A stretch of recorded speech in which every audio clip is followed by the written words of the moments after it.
আসসালামু আলাইকুম, আমি জোয়ানা। তোমরা সবাই কেমন আছো? আমিও ভালো আছি। আমি আর আমার ভাইয়া স্কুলে যাওয়ার পরে আমার আম্মু কি রান্না করলো সেটাই তোমাদের সাথে আজকে শেয়ার করব।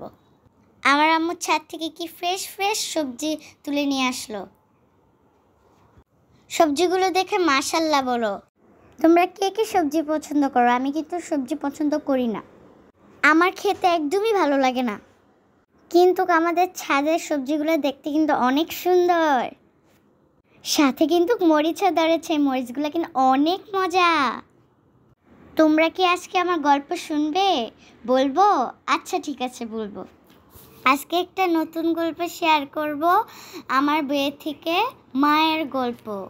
আমি গল্পটা বলি, তোমরা মন দিয়ে শোনো আর কমেন্টে কিন্তু বলবে কেমন হয়েছে। গল্পের নাম হচ্ছে মা। ডিম ফুটে বের হলো এক হলদে তুলতুলে হাসির ছানা। সে এদিক ওদিক তাকালো, কাউকে দেখতে পেল না। সে একা একা ভাবলো, আমার মা কই? পথে তার দেখা হলো এক গরুর সাথে। হাঁস ছানা গরুকে জিজ্ঞেস করলো, তুমি কি আমার মা? গরু বলল, হাম্বা না, আমি তো তোমার মা না, আমি আমার বাছুরের মা। দেখো তোমার মাও ওদিকে কোথাও আছে। যেতে যেতে পথে দেখা হলো এক ছাগলের সাথে। হাঁসছানা ছাগলকে জিজ্ঞেস করলো, তুমি কি আমার মা? ছাগল বলল, বে বে, আমি তোমার মা না, নয়, আমি ছাগল ছানার মা। দেখো তোমার মা ওদিকে কোথাও আছে।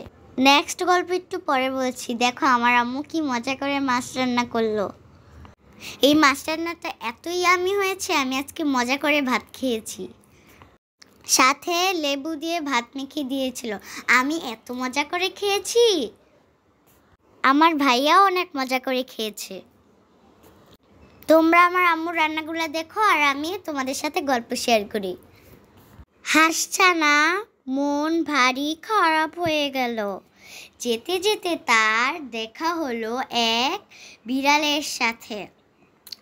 হাঁসছানা বিড়ালকে জিজ্ঞেস করলো, আচ্ছা তুমি কি আমার মা?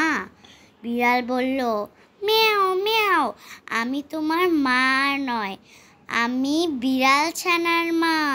দেখো তোমার মা ওদিকে কোথাও আছে। হাঁসছানার চোখ ভিজে গেল। যেতে যেতে এবার তার দেখা হলো এক কুকুরের সাথে। সে কাঁদো কাঁদো গলায় কুকুরকে জিজ্ঞেস করলো, তুমি কি আমার মা? কুকুর বলল।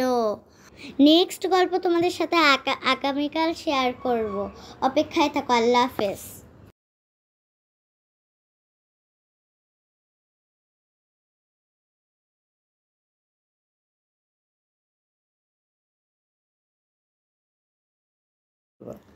এবার দেখা হলো এক মুরগির সাথে।